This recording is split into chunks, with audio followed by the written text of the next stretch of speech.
Hello everybody and welcome back finally to another History with Brian. If this is your first time with me, my name is Brian and I am a master student of history, here to talk history, learn history, and have fun while doing it. I think I have to apologize at first because it's been a while since I've posted a video for you guys, and there's a reason for that. After I posted my last video, I made the promise that I was going to post the next week. However, I got hit with a very large workload, and I think it's only fair that you guys should know what's been going on. So this semester, I've been working on what is called a precis, and that is basically a proposal to the board of history of what your thesis topic is going to be. And in making this precis, it involves a lot of research. First off, you have to pick your topic, and then after that, you have to do a lot of research on it. You have to build an annotated bibliography, so that's basically all of your sources, and you have to annotate it as to what it argues, why is it important, and how you're going to use it in your own research and your own paper. After that, you have to take those sources and make a historiography out of it. So it's roughly about 15 to 20 pages. It varies from paper to paper. And basically that's saying, what are the sources arguing, what are the arguments that they're already making, and then how are you going to put your angle into it? How are you going to be contributing to the field? And then once that is over, you do a methodology paper, which is basically what are the methodologies that have been used in works on your topic? How have they gone about it? What is being argued and how they're arguing it? And then you have to put your own. So this is, how I'm going to be doing like a comparative history or a theoretical history or objective history or something like that.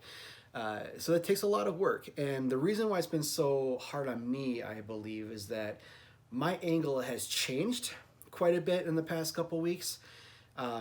I'm not really going to say what my topic is right now, but because it's not fully set in stone yet. If you really want to know, of course, you can go ahead and you can contact me via email, or if you know me personally, just shoot a message to me and I'll talk about it.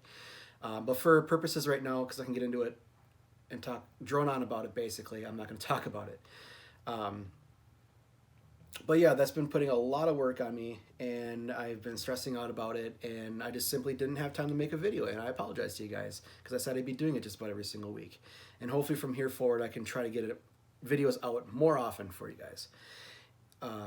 So yeah, that's basically what's been going on, and I've been doing a lot of work. I've found a couple minutes here so I can make a video for you guys, get that out, and get right back at it, because the draft is due this week, and then the whole final thing is due on December 1st. So I have a lot of work ahead of me again. So hopefully I can get a video out to you guys, but I can't promise anything honestly, but I will try hard, as I promised. So yeah, so let's get on with the video here. And I'm excited for this video because this is really going to be, it is the first time I'm doing a reaction video for this channel. And I'm excited because this one has been introduced to me, and it was requested by one of my longtime and best friends, Willie, who I think knows something about me that I don't think I even know about me, and that is because this video is called The Star-Spangled Banner as You've Never Heard It. And the Star-Spangled Banner admittedly is not one of the topics in his American history that I really know a lot about, and I really can't talk a lot about it because I don't know. So I'm really excited because I'm hoping that this video does help, and it helps me learn and helps everybody learn. And so yeah, so without further ado, let's get started, shall we?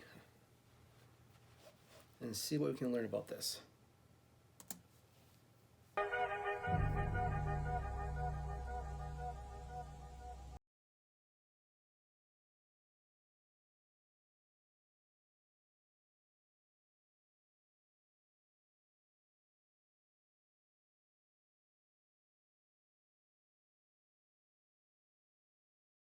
Sure you're aware of. You've seen it. It's in most hymnals throughout our churches. It's called the national. Right off the bat, Francis Scott Key was a lawyer, and I believe he was sent to do a prisoner exchange with the British during the War of 1812. Now, already the narrator said that he penned the song. Well, I'm going to say that's not true. It was not a song. It was actually a poem written by Francis Scott Key and later turned into a song. But I hope I might get to that. Anthem. It is our song as an American. We go, however, to a ball game, we stand in our church services, and we sing the words of that song, and they float over our minds and our lips, and we don't even realize what we're singing. Most of us have memorized it as a child, but we've never really thought about what it means. Let me tell you a story. Francis Scott Key was a lawyer in Baltimore. The colonies were engaged in vicious conflict. Now, this image is very interesting because during the War of 1812, the Americans were fighting the British, and the British actually sacked Washington, D.C. and burned the first White House. It burnt it down. And not many people know this, but this is interesting because in classical warfare, if you really think about it, you get to your opponent's capital and you sack it and you burn down its Capitol building. Essentially, you've won, right? That is not the case here, and that is not the case in the War of 1812. And from what I know about this battle that the Star Spangled Banner, where Francis Scott Key wrote this poem, this only happened a few weeks after the British burnt down the White House. So again, I'm really interested to see where this takes us. With the mother country, Britain. Because of this conflict and the protractedness of it, they had accumulated prisoners on both sides. The American colonies had prisoners and the British had prisoners. And the American government initiated a move. They went to the British and they said, let us negotiate for the release of these prisoners.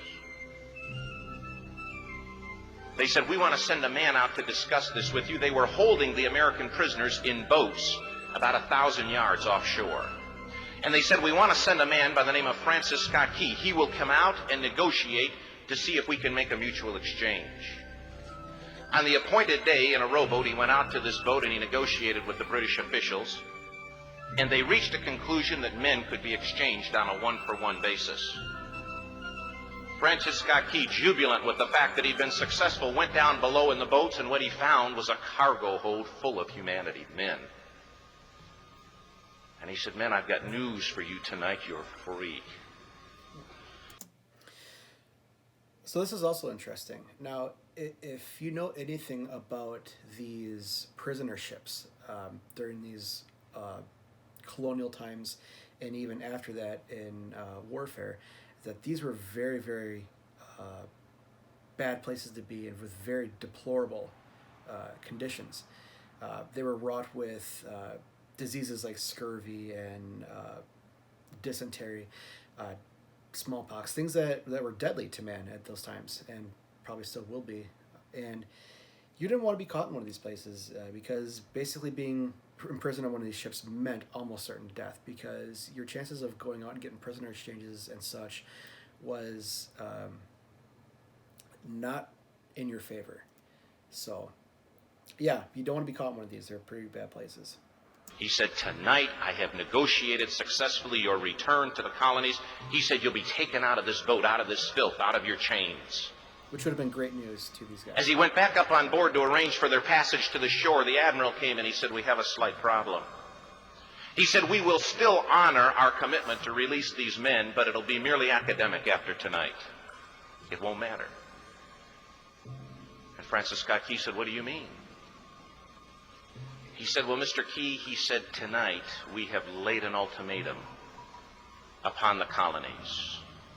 Your people will either capitulate and lay down the colors of that flag that you think so much of, or you see that fort right over there, Fort Henry? The interesting of words that he used, the narrator said the colonies. At this time, this is 1812, right? This is the War of 1812, so this is obviously early 1800s. It was the United States at this time. It was not colonies. So that was a derogatory term used at Francis Scott Key, that we still think you guys are our property. You stole it from us, and we're going to get it back, right? So that is interesting word choice. He said, we're going to remove it from the face of the earth. He said, how are you going to do that? He said, if you will, scan the horizon of the sea. And as he looked, he could see hundreds of little dots. And he said, that's the entire British war fleet. He said, all of the gunpowder, all of the armament is being called upon to demolish that fort. It will be here within striking distance in a matter of about 2.5 hours. He said, the war's over. These men would be free anyway. He said, you can't shell that fort. He said, that's a large fort. He said, it's full of women and children. He says, it's predominantly not a military fort. He said, don't worry about it. They said, we've left them a way out. And he said, what's that? He said, do you see that flag way up on the rampart? He said, we have told them that if they will lower that flag, the shelling will stop immediately. And we'll know that they've surrendered, and you'll now be under British rule. Francis Scott Key went down below and told the men what was about to happen. And they said, how many ships? He said, hundreds. The ships got closer. Francis Scott Key went back up on top and he said, men, I'll shout down to you what's going on as we watch. I'd like to see the sources used in this. The narrator is using a lot of he said, and then he said this, and he said that to these people. So I like to see if this really was said, or if it's a narrative to make the story seem more interesting. Yeah, so seeing the sources would be nice. If there's some kind of diary that Francis Scott Key had that they have and he got this information from. As twilight began to fall, and as the haze hung over the ocean as it does at sunset, suddenly the British war fleet unleashed. He says the sound was deafening. There were so many guns that there were no reliefs.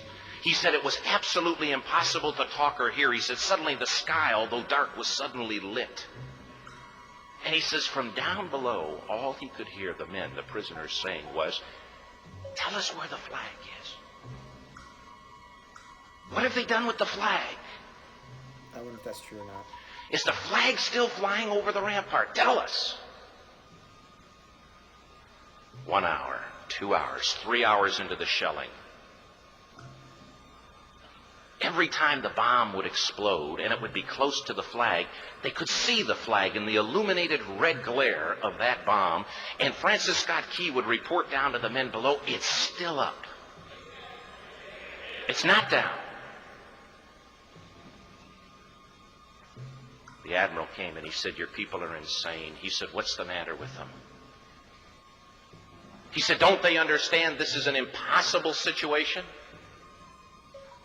Francis Scott Key said he remembered what George Washington had said. He said the thing that sets the American Christian apart from all other people in the world is he will die on his feet before he'll live on his knees. The admiral said, we have now instructed all of the guns to focus on the rampart to take that flag down. He said, we don't understand something. Our reconnaissance tells us that that flag has been hit directly again and again and again, and yet it's still flying. We don't understand that. But he said, now we're about to bring every gun for the next 3 hours to bear on that point. Francis Scott Key said the barrage was unmerciful. All that he could hear was the men down below praying. The prayer, God, keep that flag flying where we last saw it. Sunrise came. He said there was a heavy mist hanging over the land, but the... Is this a preacher? Is this during a sermon? So I'm hearing a lot of people calling back to him, and he really made an emphasis on that prayer. I wonder if this is a sermon, if this guy's telling a story to, I guess, augment religion. The rampart was tall enough. There stood the flag, completely nondescript, in shreds. The flagpole itself was at a crazy angle, but the flag was still at the top. Francis Scott Key went aboard and immediately went into Fort Henry to see what had happened. And And what he'd found had happened was that that flagpole and that flag had suffered repetitious direct hits. And when it had fallen, but men, fathers, who knew what it meant for that flag to be on the ground, although knowing that all of the British guns were trained on it, walked over and held it up humanly until they died. Their bodies were removed and others took their place. Francis Scott Key said what held that flagpole in place at that unusual angle were patriots' bodies. He penned the song, "Oh, say can you see by the dawn's early light what so proudly we hailed at the twilight's last gleaming? Or the rocket's red glare, the bombs bursting in air, gave proof through the night that the flag was still there. Oh, say, does that star-spangled banner yet fly and wave o'er the land of the free and the home of the brave?" See, that's interesting. I don't know if you guys noticed that, but at the end of that, there was a question mark. How many of you knew that the Star Spangled Banner was actually one giant question, and it ended in a question mark? Because the first words are, "Oh, say, can you see?" Forming a question that followed it. Let me know. The debt was demanded. The price, it was paid. Oh, say, can you see by the dawn's early light what so proudly we hailed at the twilight's last gleaming, whose broad stripes and bright stars through the perilous fight o'er the ramparts we watched were so gallantly streaming, and the rockets red glare, the bombs bursting in air, gave proof through the night that our flag was still there. Oh, say, does that star-spangled banner yet wave o'er the land of the free and the home of the brave? Oh, say, does that star-spangled banner yet wave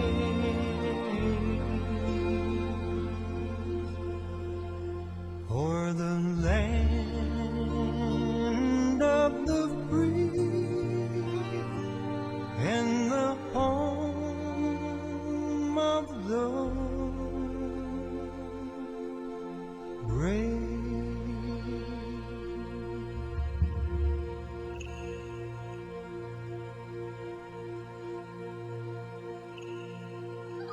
Blessed is the nation whose God is the Lord. Psalm 33:12. Yeah, that does make me wonder if this is meant for a religious platform, because the guy had a very narrative voice, right? So it seemed like he was making a speech, and then you can hear people calling out after that for every once in a while, and especially with this ending here with this passage from the Bible, and that does make me wonder if, in fact, uh, it was meant for religious use. But yeah, this is a very good video, a very powerful ending there. One thing that did bother me is that at the end, when they had the words going across, there were a lot of typos. So that does bother me, because if you took the time to make this entire video, I think you should take the time to proofread and make sure everything's all spelled correctly and everything else. But yeah, other than that, very good video. I am a little disappointed, however, that it didn't go into the history of it. I think it was more or less just a storytelling, but yeah, it was still a very interesting video. Now, I will say what I do know about the story of the national anthem and the history of it. Obviously, as said in this video, written during the Battle of Baltimore and Fort Henry, and during the War of 1812, which is a forgotten war, interestingly enough, where our national anthem comes from this war and is forgotten about. It really does interest me in why that is. It's not the only forgotten war in American history. You know, you have this war, the American Indian War, during the 1870s. You have the Spanish-American War, the Mexican-American War, even more recent, the Korean War, the Gulf War, for that matter. They're more forgotten wars because they weren't seen as important, per se, in American history. I don't know why. American lives died, and they should be honored just as much. And there's even this war, there's a huge turnout. There's a lot on the line during the War of 1812. If the British won this war, the United States would not exist right now. And even if it did, we'd be speaking in a British accent, or a dialect thereof. And even with the British burning down the White House, you effectively would say that, the war is over. We lost. The British won. The United States is no longer the United States. So this war was a very much a deciding factor that if the United States was going to be a very short-lived country, and in historic matters, it still is. It's only 250 some odd years old, somewhere in that number. Don't quote me on that. Yeah, it's only 200 plus years old. That's not that old in historic matters. I mean, France, Britain, these countries have been around. Maybe not in the same, national entity that they are now, but they've been around forever. And even the United States have before, the Europeans came over. It was a nation, a lot of nations govern themselves and all that kind of thing. But that's a different story, and we might get into it depending on what happens. But yeah, the what I do know about the national anthem, we're gonna go back to that, is that it wasn't actually officially the national anthem until 1931.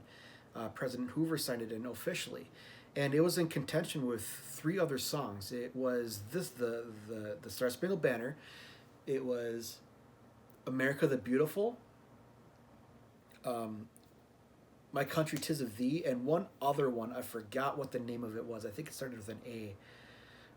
But yeah, we still sing those songs as patriotic songs, right?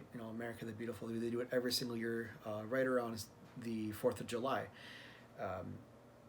And the poem itself, the Star Spangled Banner, and the song, actually, it does officially have 4 verses to it, but we only sing the first one. Not only that, is that, oh man, I forgot where I was going with this.